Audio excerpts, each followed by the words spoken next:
First thing I heard was the sharp click of the mailbox latch, followed by a voice as grating as feedback.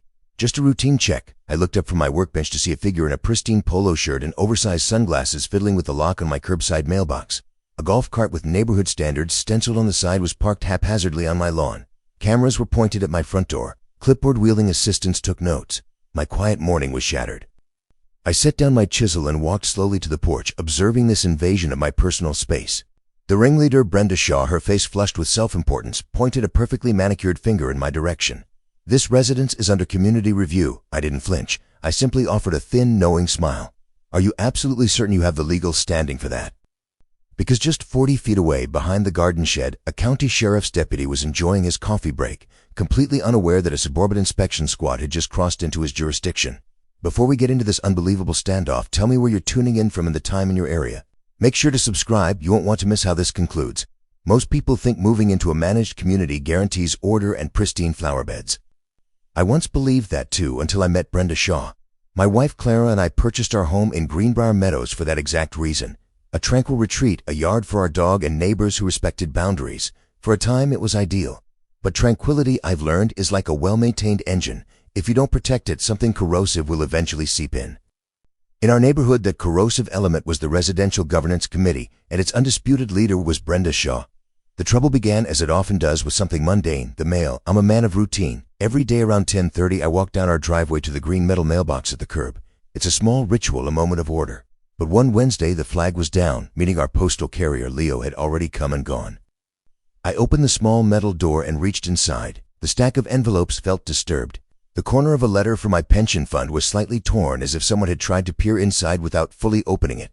A gardening catalog was bent at an odd angle, shoved in with undue force. I dismissed it as a rushed day for Leo. It happens. But then it occurred again on Thursday. This time a utility bill had a faint smudged fingerprint on the envelope seam, and the adhesive flap wasn't fully sealed. On Friday, a package Clara had ordered, some artisanal candles, arrived with the packing tape neatly sliced and clumsily resealed with a different, cheaper tape. Clara noticed immediately. She has a forensic eye for detail, my Clara. She was a supply chain analyst before she retired to manage our household with formidable precision. "Ben, look at this," she said, her voice calm but with that underlying tone that signaled she was already running diagnostics. "This isn't the retailer's tape. This is generic brand, the kind you buy in bulk." I took the box from her. She was right. The original tape was wide and matte. The replacement was thin and glossy. "Someone's been in our box," I stated. It wasn't a question. The final confirmation came on Monday. Leo, our mail carrier, is a good man, an Army veteran. We usually exchange a few words about the weather or the baseball standings, but that day he looked uneasy. He handed me the mail directly instead of depositing it in the box, and he lowered his voice, glancing toward the house 3 doors down, Brenda Shaw's residence. "Mr. Croft," he began, adjusting the strap of his mailbag. "I probably shouldn't be saying this, but you've always been decent to me." "What's on your mind, Leo?" I asked, keeping my tone even. He took a breath. "It's the RGC. Specifically Brenda Shaw."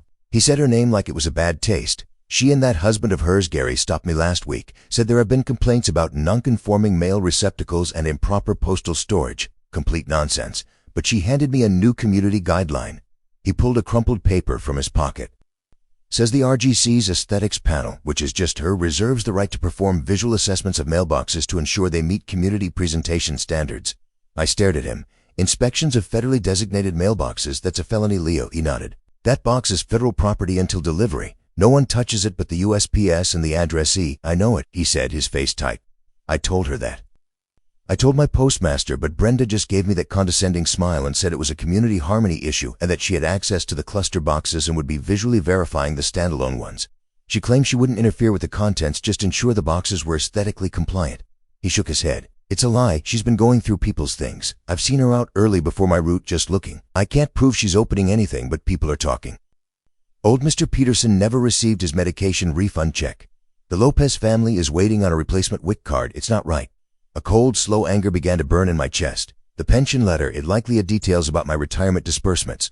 The WIC card for the Lopez family, a young couple with a newborn. This wasn't just nosiness. This was predatory. Brenda Shaw wasn't just a power-tripping committee chair. She was a common thief preying on her neighbors. Her husband, Gary, was the official RGC chairman, a man whose backbone seemed to have been replaced with overcooked pasta. He just stood behind Brenda during meetings, nodding while she decreed the acceptable hues for your shutters. Brenda was the real engine, the sharp, avaricious mind behind the facade. "Visual assessments," I repeated, the words tasting bitter. "Yeah," Leo said grimly. "Watch your back, Mr. Croft. She seems to have taken a particular interest in your place." He gave me an apologetic nod and continued his route, his shoulders slumped. I walked back to the house, the torn pension envelope feeling heavy in my hand. Clara was waiting at the door, her arms crossed. She'd heard everything through the open window. "Well," she said, her voice dangerously quiet, "that won't do." "No," I agreed, looking across the manicured lawns to Brenda's perfectly beige, perfectly sterile house. "It won't." The quiet days were over. Brenda Shaw had decided to provoke the badger. She was about to learn that this particular badger had spent decades learning how to dig very effective pits. The question wasn't if we would respond. The question was what form our response would take and how much evidence we could gather in the process. Because if there's one thing I learned in my career, it's that influence doesn't respect debate, it respects documentation. And we were about to start compiling a dossier. That night over dinner, Clara and I drafted our strategy. This wouldn't be a shouting match at an RGC meeting. That was Brenda's arena. She thrived on public confrontation and twisted protocols. No, this would be a quiet campaign conducted on our terms. Clara, my brilliant, systematic Clara, opened her laptop and started a new file. She labeled it Operation Sentinel. I suggested Project Mailhawk. I was overruled. "All right," she began, typing swiftly. "First, we establish a baseline. We document everything. Every piece of mail that appears compromised gets photographed, dated, and cataloged. We need to demonstrate a clear, repeated pattern of behavior." "It's already a pattern," I grumbled, pushing my green beans around my plate. "She's a thief." "A suspected thief," Clara corrected gently, not looking up from the screen. "We need to convert suspicion into certainty. We need irrefutable, high-definition, time-stamp proof." She looked up at me, a glint in her eye I hadn't seen since we orchestrated a surprise audit for a negligent warehouse manager years ago. "Which is where you come in, my love." My part was the practical part, the engineering. The next morning I was in my shed, which is less a storage space and more a workshop for my retirement tinkering. I had a concept, something simple, effective, and deeply personally gratifying. It wasn't about harm. It was about identification and exposure. Proof, not pain. I found what I needed on a high shelf, a large, rat-sized snap trap. The classic wooden kind with a powerful spring-loaded bar. The first step was to make it safe. I carefully filed down the serrated edge of the bar until it was smooth. It would still deliver a sharp, startling snap but wouldn't break skin or crush bones, more alarm than injury. A clear message, keep your hands to yourself. Next came the marker. I needed something indelible. I found a small, empty plastic vial, the kind used for model paint. I filled it with a special concoction, a vibrant, permanent blue dye mixed with an invisible UV-reactive compound that glows under black light. I sealed the vial with a fragile wax plug and mounted it carefully beneath the snap bar. When the trap was triggered, the bar would crush the vial, unleashing its contents all over the offending appendage. The final touch was the tracker. In a box of old electronics, I had a few miniature GPS devices, no larger than a thumbnail. I used them to keep tabs on my luggage during travel. The battery lasted for days, and it transmitted its location to an app on my phone every 30 seconds. I secured one to the underside of the trap's wooden base with strong epoxy. If the trap was taken, we'd know its journey. While I was constructing my little surprise, Clara was handling intelligence. She ordered 3 new high-resolution microcameras. One was installed inside a decorative bird feeder I mounted on the maple tree across the street, giving us a wide shot of our property and the mailbox. The second was a tiny pinhole lens she integrated into the front doors where they're stripping. The third and most ingenious was disguised as a rock in the garden, positioned for a perfect ground-level view of the mailbox door. "And the most critical part," she said that evening, showing me the app on her tablet. "All footage live streams to a secured off-site server. No physical DVR on the premises. I even set up a decoy unit with a blinking light in the living room just in case. My wife is a marvel, a beautiful, terrifyingly efficient marvel." The final test occurred in the backyard. I placed an old gardening glove on a piece of scrap wood, set the trap, and prodded it with a stick. Snap. The bar slammed down with a satisfying thud. The vial burst and a brilliant blue stain exploded across the glove. It was perfect, messy, shocking, and utterly undeniable. "What would your Uncle Frank think of this?" Clara asked, watching me inspect the results. "My Uncle Frank was a legendary prankster in our family. He once convinced my aunt her new garden gnomes were a rare migratory species that needed to be fed bits of lettuce." I chuckled. He'd say I was an amateur for not adding itching powder. We decided to bide our time. We let another week pass, logging 2 more instances of tampered mail. A magazine arrived with its pages visibly ruffled, and a bank statement was sealed with a piece of clear tape that wasn't ours. We were building our case, allowing Brenda to grow complacent, to believe her little postal dominion was unchallenged. The trap sat in the shed, a patient, spring-loaded promise. The cameras rolled, silently gathering data. Our operation was primed. All we needed was for the fox to enter the henhouse, and we knew with absolute certainty that she would. Her arrogance was the only lure we required. The morning we chose was a Thursday recycling day. It was perfect because the neighborhood was active, with people hauling bins to the curb, more potential witnesses. The air was fresh, the sky a clear, pale blue. It felt like a good day for accountability. After Leo made his delivery, I waited 10 minutes. Then, with Clara monitoring the live feeds from the kitchen, I went to the shed. I picked up our creation, which we had officially dubbed the Blue Stain Benefactor. It felt solid and purposeful in my hand. I walked to the mailbox, my movements casual, as if simply retrieving the mail. I glanced around. Down the street, Mrs. Gable was pruning her roses. Across the way, Mr. Henderson was loading his car. Normalcy. Perfect. I opened the mailbox door. Inside was a circular, a bill, and a postcard from an old friend.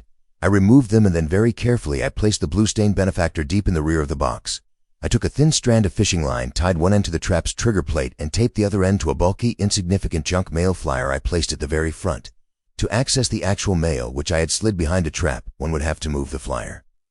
Moving the flyer would pull the line. Pulling the line would spring the trap. It was an elegant, simple system. Devices armed and in position, I said quietly into my phone, which was on an open line to Clara. Roger that, she replied, her voice steady. All cameras are live. I have a clear line of sight. Now we wait. I walked back to the house, my heart beating a little faster. It was one thing to design something in the shed. It was another to deploy it in the field, waiting for its target. We sat at the kitchen table, watching the 3 camera feeds on Clara's tablet. The bird feeder view showed the entire street. The weather stripping view was a close-up of our walkway. The garden rock view was the money shot, a low-angle, crystal-clear image of the mailbox door. For 15 minutes, nothing happened. Mrs. Gable finished her pruning. Mr. Henderson drove away. A squirrel chattered on a fence post. I began to wonder if she had developed a sixth sense for trouble. Hold on, Clara whispered, leaning toward the tablet. We have movement. Target is departing her residence. On the bird feeder camera, we saw her, Brenda Shaw, dressed in immaculate white slacks and a turquoise top, her Karen of perfection.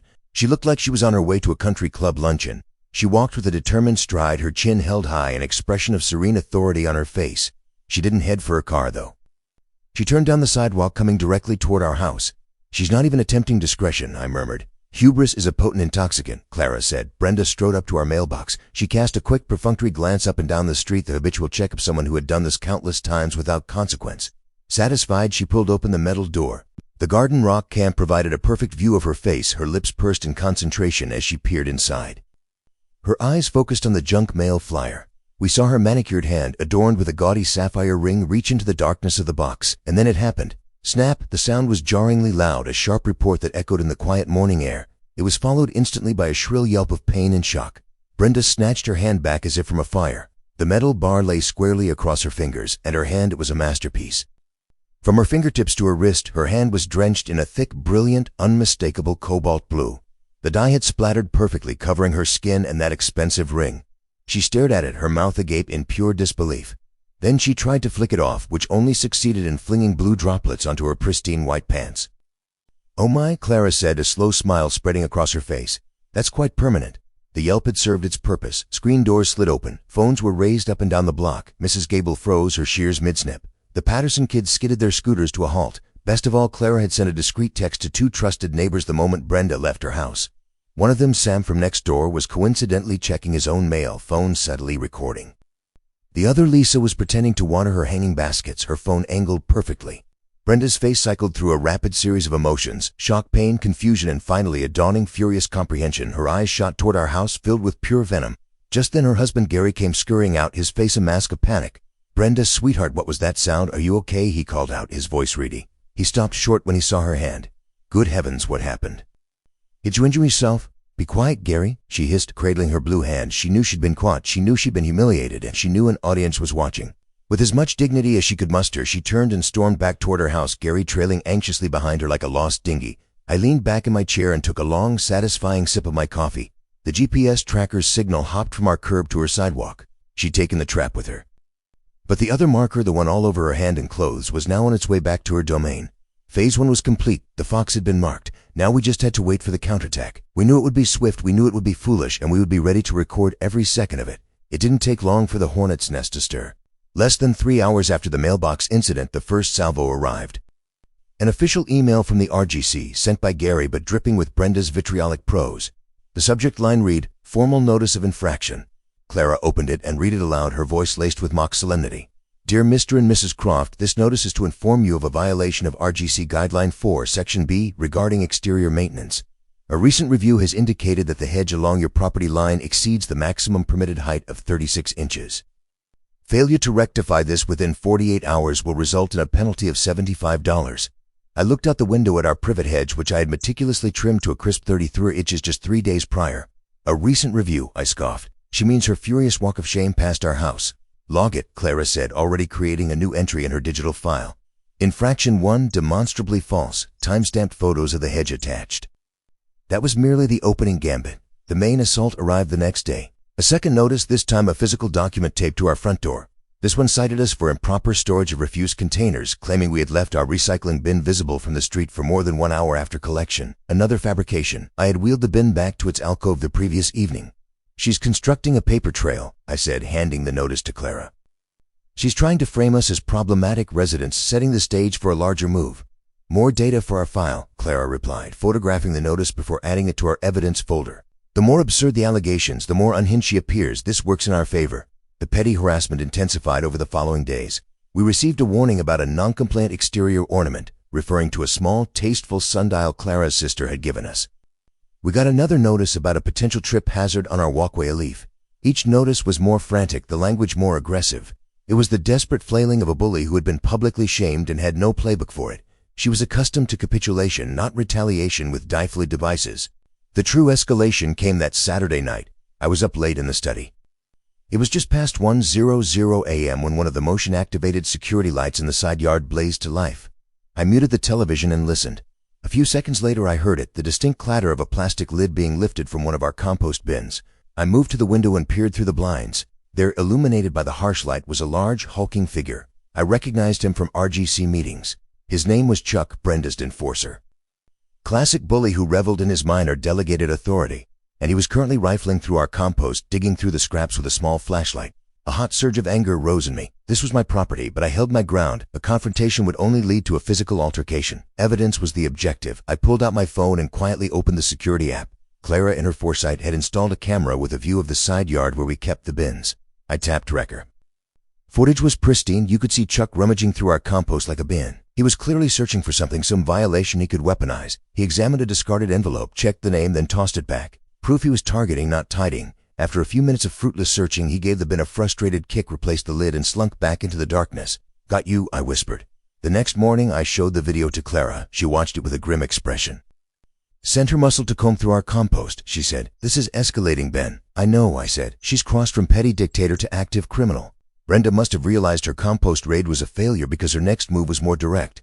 That afternoon, we noticed the feed from our front door camera was blurry. I went to check. Someone had smeared a thick layer of petroleum jelly over the tiny lens.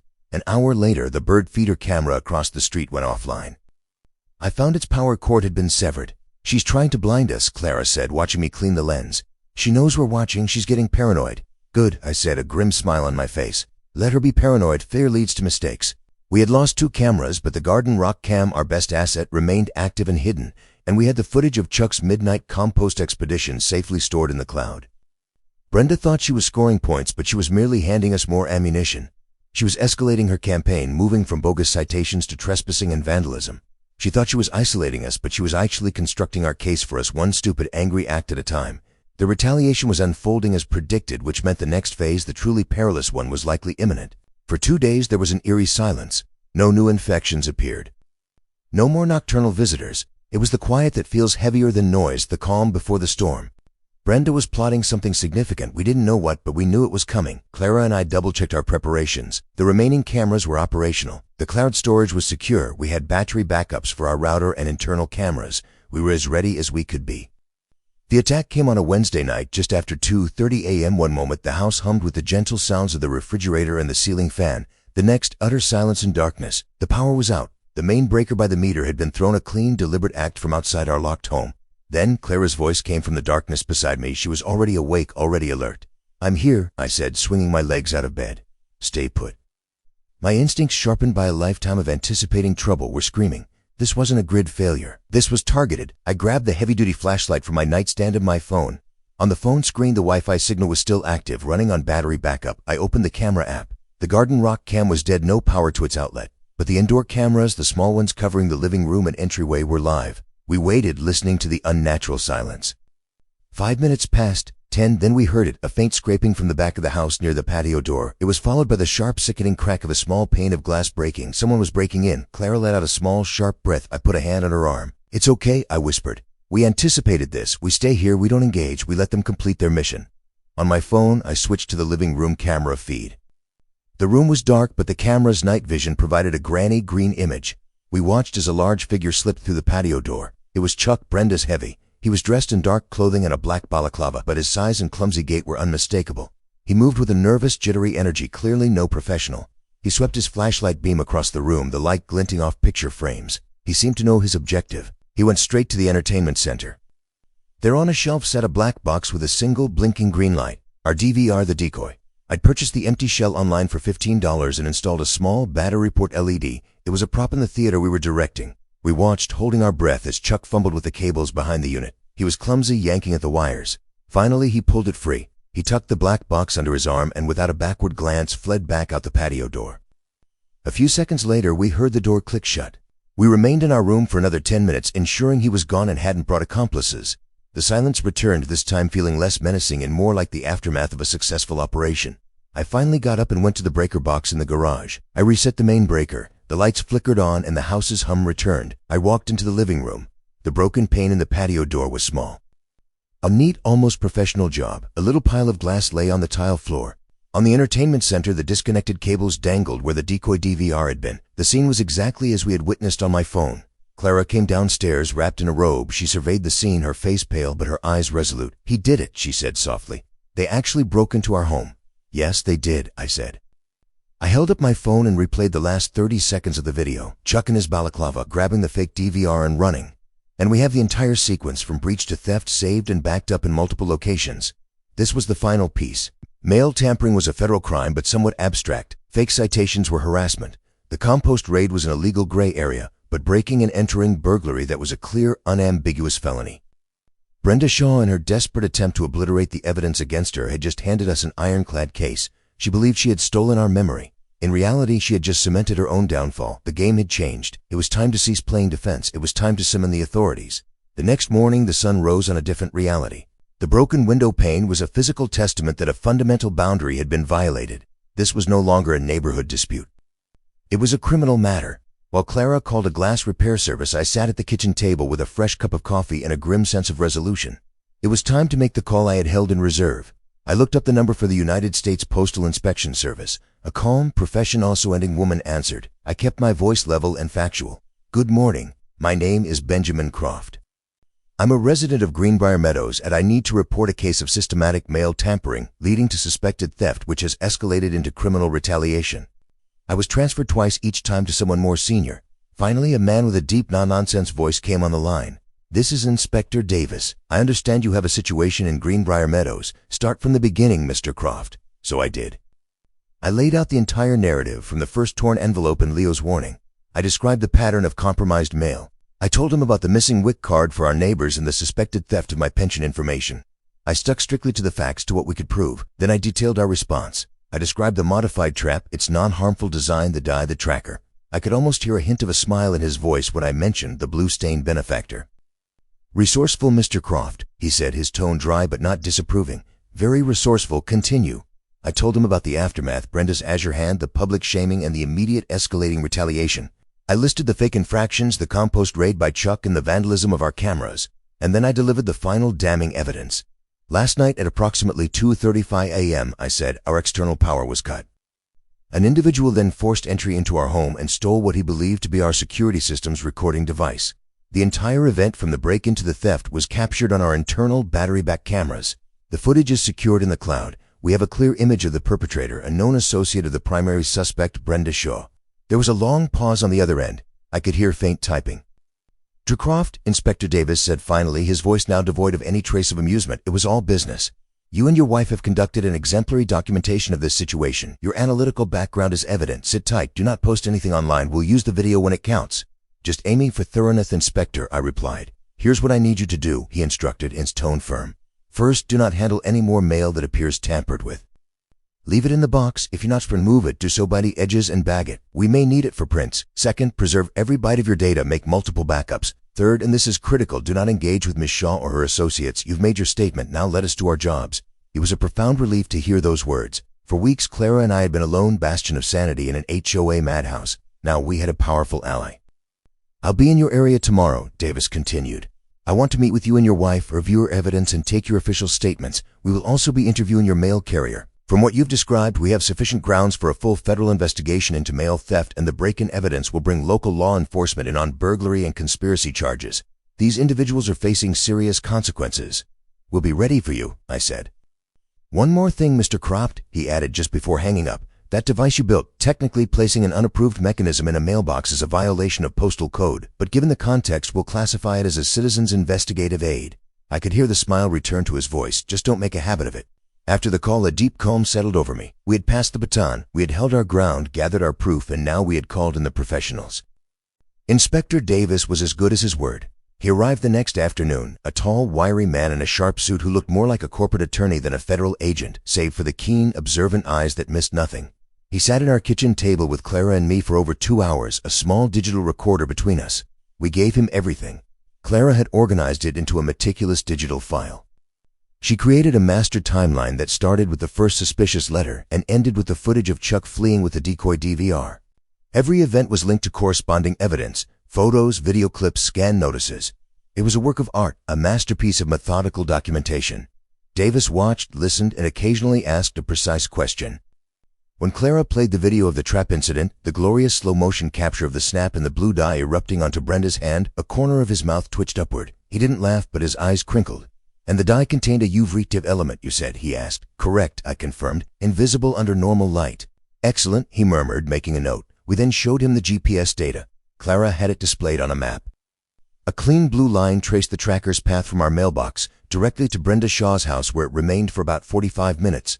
Then it moved again, this time to the small leased office that served as the RGC headquarters. It stayed there for 2 days before the battery died.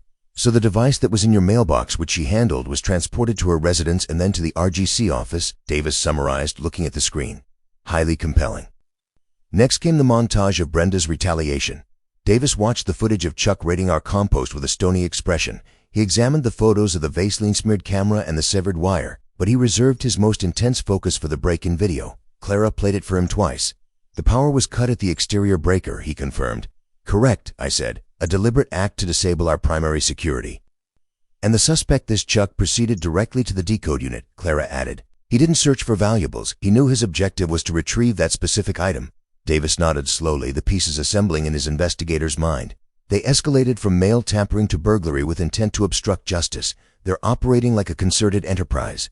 The final part of our presentation was, in many ways, the most damning. Clara had spent the previous day discreetly contacting a few of the neighbors Leo had mentioned. After hearing a careful summary that we were collaborating with authorities on a mail theft inquiry, two agreed to provide statements. We had their signed, written affidavits. One was from old Mr. Peterson, detailing the medication refund check from his insurance that never arrived. The other was a sobering statement from the Lopez family. The replacement WIC card they had been awaiting for weeks had never appeared. The state agency confirmed it was mailed, and the PIN had been sent separately. Neither document was received. As a result, a young family with an infant had faced significant hardship purchasing formula and food. Reading that statement, my earlier satisfaction hardened into cold fury. This was no longer about my privacy or my mailbox. Brenda's casual avarice was inflicting real, tangible suffering on the most vulnerable among us. She wasn't just skimming, she was stealing sustenance from a baby. Inspector Davis read the statements, his expression grim. "This is the kind of victim impact that influences judicial discretion," he said flatly. He looked at us, a newfound respect in his gaze. "You two have constructed a citadel of evidence. My team will assume control from here. We'll obtain a warrant for a UV lab search of her vehicle and residence. We'll subpoena the RGC's financial records, and we'll have a conversation with Mr. Chuck. I suspect he'll become very cooperative when confronted with a federal charge." He packed his equipment, gave us his card, and promised to be in touch. As he was leaving, he paused at the door. "You know," he said, "most people in your situation simply get mad. They shout, they file a complaint, but they don't do the meticulous work." "You did the work?" After he left, the house felt quiet again. But there was a different quiet to quiet of a mission accomplished, of a weight lifted and transferred to competent hands. The RGC had a scheduled meeting the following week. It felt like the perfect arena for the entire sordid truth to finally be exposed. The night of the RGC meeting, the air in the community hall was thick with anticipation and the aroma of cheap coffee. These gatherings were typically somnolent affairs. But tonight the room was full. Rumors were circulating. Inspector Davis had advised us to let the meeting proceed to observe Brenda's tactics. He and a plainclothes detective from the local sheriff's office were seated in the audience, merely observing. Gary Shaw stood at the podium, pale and sweating in a blazer that strained at the seams. Everyone knew he was a figurehead. Brenda ran the show. She sat beside him at the head table, spine rigid, her face a cold mask of fury. She wore a light bandage on her right hand, a theatrical prop that made me smile. She was attempting to play the victim. It was an audacious strategy, but she had misjudged her constituency. Now the first order of business, Gary stammered, shuffling his notes, is to address the recent disturbances and noncompliance that have disrupted our community's harmony. His eyes flickered nervously toward me. Let's call it what it is, Gary, Brenda cut in, her voice sharp and penetrating. We're discussing the Crofts. We're discussing the illegal, hazardous device they placed in their mailbox that assaulted me and their persistent refusal to adhere to our community's standards. A murmur rippled through the crowd. This was her gambit, frame us as the aggressors, the disruptors. I stood. I didn't need to raise my voice. The room hushed. My name is Benjamin Croft, I said calmly. And Mrs. Shaw is correct. We should discuss what's been happening, but we should do so with all the facts.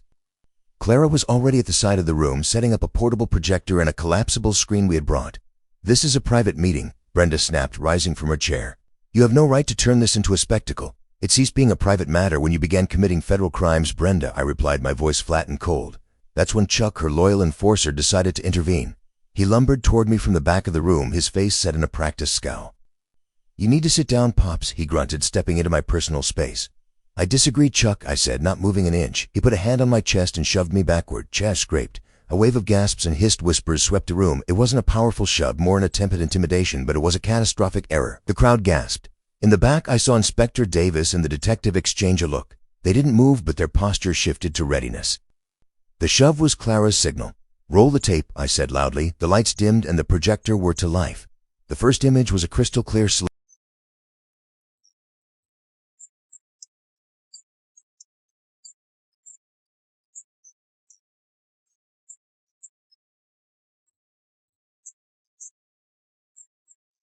Gary looked like he might faint. But we were only beginning. The next clip was from our side yard camera, showing Chuck, the man who had just shoved me, skulking around our property and tearing into our compost bins. The whispers in the room grew louder, angrier. Chuck stared at the screen, then at me, his face a mixture of confusion and panic. And now, I announced, the main feature. The final video began to play. It was the footage from inside our house, the grainy, green night vision view of our living room. The audience watched in stunned silence as the figure in the black balaclava broke in, seized the decoy DVR, and fled. Clara then cleverly split the screen, placing a still photo of Chuck from a community newsletter next to the masked intruder. The physical resemblance, the build, the lumbering gait, it was undeniable. The room erupted. People were on their feet shouting at the board. Criminals, someone yelled. Frauds, shouted another. Gary was banging his gavel uselessly, pleading for order. It was like trying to stop a tsunami with a teaspoon. Brenda was frozen. Her mask of composure shattered, revealing the cornered, snarling creature beneath. I held up a hand and surprisingly the room quieted. They wanted to hear the conclusion. This was never about the height of my hedge or my sundial, I said, my voice carrying over the hushed crowd. This was about something far more systemic. Clara clicked to the next slide. It was a map of the neighborhood. 7 properties were highlighted in yellow. These 7 homes, I explained, have all been targeted by the RGC with a barrage of fines and violation notices over the past 18 months. 4 of these homeowners are seniors on fixed incomes. 3 are young families. All of them have reported issues with missing mail. I let that sink in. Then Clara switched to the final slide. It was a series of public records she had meticulously compiled. Business registrations, property transfer documents. It turns out, I said, pointing to the screen, that a new property acquisition firm, Greenhaven Developments LLC, has been making unsolicited, lowball offers to purchase these exact 7 properties. They pressure owners with RGC liens that accumulated because the initial violation notices never arrived, fright them with fabricated debts, then buy the properties cheaply when the owners are financially strained.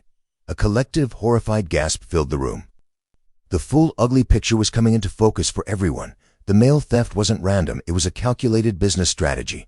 And who was the managing partner of Greenhaven Developments? I asked, pausing for effect. It's a man who happens to be Brenda Shaw's brother-in-law. Pandemonium. The meeting dissolved into chaos. People swarmed the stage, shouting at Gary and Brenda. It was then that Inspector Davis and the detective decided to make their presence known. They moved calmly through the tumult, badges held high, and placed a hand on Brenda's shoulder. Brenda Shaw, Davis said, his voice cutting through the noise. You're under arrest for mail theft, obstruction of correspondence, and conspiracy to commit fraud. The detective turned to a stupefied Chuck. Charles Dobbs, you're under arrest for burglary, criminal trespass, and assault. As they were led away in handcuffs, Brenda shot me a look of pure, undiluted hatred. I simply gave her a small, calm nod. Proof, it turned out, was indeed more potent than presumed power. Her little empire of beige conformity and stolen mail had disintegrated in the space of a 10-minute presentation. The neighborhood had awakened, and the reckoning was just beginning. The legal aftermath was swift and decisive. The RGC meeting was the public unveiling. The courtroom was the private sentencing. Confronted with the mountain of evidence, the video from 3 angles, the GPS data, the UV dye glowing on her car's steering wheel like a neon confession, Brenda Shaw capitulated. She accepted a plea deal. 24 months in a federal correctional facility. 3 years of supervised release and full restitution to every neighbor she had defrauded, including Mr. Peterson and the Lopez family. Her brother-in-law's shell company collapsed under a state investigation for fraudulent business practices. Chuck cracked almost immediately. In interrogation, he confessed to everything. The compost raid was Brenda's idea, the power cut was Brenda's idea, the break-in to steal the DVR was Brenda's idea. He received probation and 200 hours of community service, which he now serves mowing the grass at the county courthouse in a bright orange vest. Gary Shaw wasn't charged, but the community finally saw him for what he was, a puppet. A special election removed him in a landslide. He and Brenda listed their house and vanished from Greenbrier Meadows under the cover of darkness. My day in court was brief. The judge examined photos of the blue-stained benefactor, read Inspector Davis's report, and gave me the standard lecture. The mailbox is federal property. No unauthorized devices, no matter how ingenious. Then she levied the minimum fine, $7 to $5. Stick to bird feeders, she advised. Fair enough. The greater victory came next. We convened a special town hall and put the Residential Governance Committee itself on trial. Neighbors who had never agreed on fence styles agreed on one thing: this board had become a criminal enterprise. We voted overwhelmingly and vocally to dissolve the Greenbrier Meadows RGC. A simple professional management company now handles the common areas. No more aesthetics panels, no more mysterious guidelines, no more queens of conformity. A few months later, the neighborhood felt different, not tense, not performative, just normal. People waved, kids played, lawns were mowed, or not without fear. The underlying anxiety had drained away. This morning I had coffee on the porch while Clara read beside me. Leo eased his white truck to the curb, deposited the mail, and tossed me a slow, deliberate salute. I raised my mug in return. Mission accomplished, my love, Clara said, a soft smile in her face as she gazed at the tranquil street. A moving van rumbled up to the Shaws' old house. A young family spilled out, 2 children, 1 energetic dog. The parents laughed as they unloaded boxers. It was a good sight, and we had fought for it. As we went inside, one final image framed itself in my mind. Somewhere far from here, Brenda Shaw stands at a new curbside box, her turquoise top perhaps a little faded, her wrist maybe still holding a memory. She checks the street, then clutches her own mail tightly with both hands. That made me smile. Justice isn't always a thunderclap. It's a steady, patient force. A cold spring, a drop of dye, a camera that doesn't blink, a wife with a spreadsheet, a mail carrier who speaks up. And sometimes it costs exactly $7 to $5.